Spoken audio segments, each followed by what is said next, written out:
जी, entry number 4 अभी हम देखते हैं। एंट्री नंबर 4 में हमें ये बताया गया है कि एसेट परचेज से रिलेटेड ये एंट्री है। ये भी बहुत अहम है और अक्सर एग्जाम में ये एंट्री आ जाती है।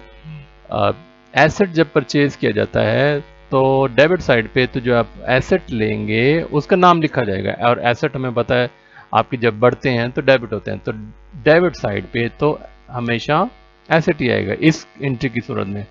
अब क्रेडिट साइड पे क्या होगा? क्रेडिट साइड पे डिपेंड करता है कि आपने उसकी पेमेंट अगर की है तो कैसे की है। हो सकता है आपने कैश पे खरीदा हो तो आपका कैश वाला एसेट कम हो जाएगा, और अगर आपने बैंक के थ्रू किया हो, जैसे यहाँ पे चेक लिखा हुआ है, तो आपका बैंक वाला एसेट कम हो जाएगा। और ऐसा भी हो सकता है अगर आपने उधार पे खरीदा हो तो आप पे लाइबिलिटी बन जाएगी उसको पेमेंट करना, और लाइबिलिटी जब बढ़ती है तो क्रेडिट होती है। तो देखते हैं जिसके मुख्तलिफ केसेस। पहले है जी, मशीनरी परचेज फॉर कैश ₹20,000, 20,000 की मशीनरी हमने खरीदी। ऑफ कोर्स मशीनरी एक एसेट है, एसेट बढ़ गया, एसेट जब बढ़ते हैं तो डेबिट होते हैं, एसेट बढ़ा तो डेबिट हो गया, 20,000 से एसेट अकाउंट हमारा डेबिट हो गया। और कैश, चूंकि हमने कैश पे खरीदी है, कैश एसेट हमारा कम हो जाएगा क्योंकि हमने पेमेंट की है। तो कैश एसेट जब बढ़ते हैं तो डेबिट होते हैं, जब घटेंगे तो क्रेडिट होंगे। तो नरेशन की जाएगी मशीनरी परचेज फॉर कैश, की मशीनरी को हमने खरीदा, नकद खरीदा, कितने की? 20,000 से डेबिट, और 20,000 से ही क्रेडिट किया जाएगा। जी, नेक्स्ट केस है हमारा कि मशीनरी हमने 20,000 की परचेज की और पेमेंट जो है हमने थ्रू चेक के हमने पेमेंट उसकी चेक के थ्रू की।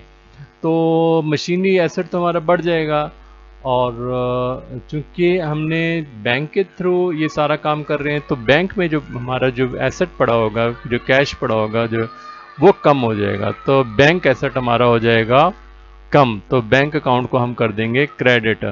तो कितने की में है? 20,000 की अमाउंट है डेबिट की, 20,000 की ही अमाउंट क्रेडिट हो जाएगी। तो नरेशन लिखी जाएगी machinery purchase and payment made through cheque, कि हमने मशीनरी परचेज की और पेमेंट जो हमने चेक के थ्रू की।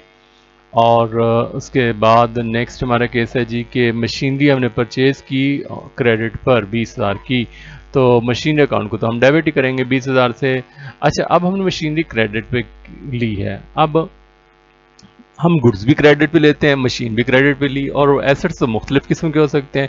तो इस चीज़ का हमने सेपरेट कर लिया जाएगा कि जो हमारे गुड्स के क्रेडिटर्स होते हैं उन्हें क्रेडिटर्स सिंपली कह देंगे, और जो जिस एसेट का क्रेडिटर होगा उस एसेट का नाम लिखेंगे, यानी क्रेडिटर फॉर मशीनरी। अगर हमने फर्नीचर उधार पे लिखा होगा तो क्रेडिटर फॉर फर्नीचर, अगर लैंड उधार पे लिखा होगा तो क्रेडिटर फॉर लैंड। इस तरह से एसेट का नाम मेंशन किया जाएगा क्रेडिटर के नाम के साथ, कि क्रेडिटर फॉर एसेट, कौन से एसेट वो लिखा जाएगा।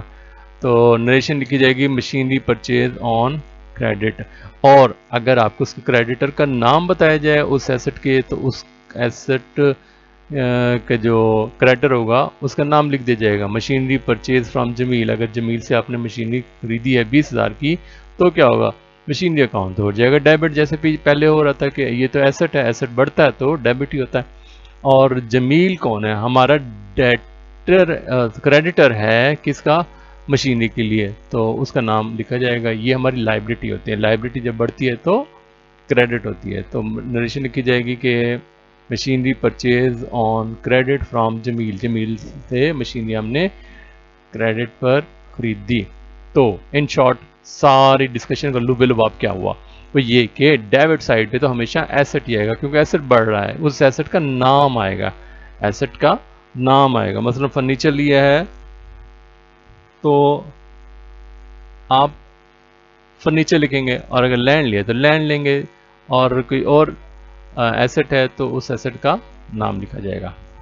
क्रेडिट साइड पे क्या आएगा? क्रेडिट साइड पे अगर पेमेंट की है कैश की फॉर्म में तो कैश क्रेडिट करेंगे, अगर चेक के थ्रू की है, ड्राफ्ट के थ्रू की, तो क्रेडिट करेंगे आप बैंक अकाउंट को, क्योंकि ये दोनों ही एसेट्स हैं और एसेट्स जब कम होते हैं तो घटते हैं।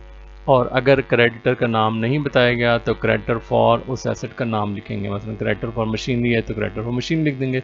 और अगर उस एसेट के प्रोवाइड करने का नाम बताया गया है तो उसका नाम लिख देंगे, मसलन जमील ने आपको दिया है वो एसेट तो आप जमील लिख देंगे, ठीक है। और यहाँ पे आपकी लाइबिलिटी बढ़ती है, लाइबिलिटी जब बढ़ती है तो क्रेडिट होती है। ये देखें रूल्स में आपको नज़र आ रहा है कि जब लाइबिलिटी बढ़ती है तो क्रेडिट होती है। तो ये थी जी आज की हमारी एंट्री, उम्मीद है आपको समझ आई होगी। ये भी एक इम्पॉर्टेंट एंट्री है, अक्सर एग्जाम में आ जाती है इंपॉर्टेंस के लिहाज से भी, और वैसे भी अकाउंटिंग में ये बहुत अहम है ऐसी इन चीज़ को समझना।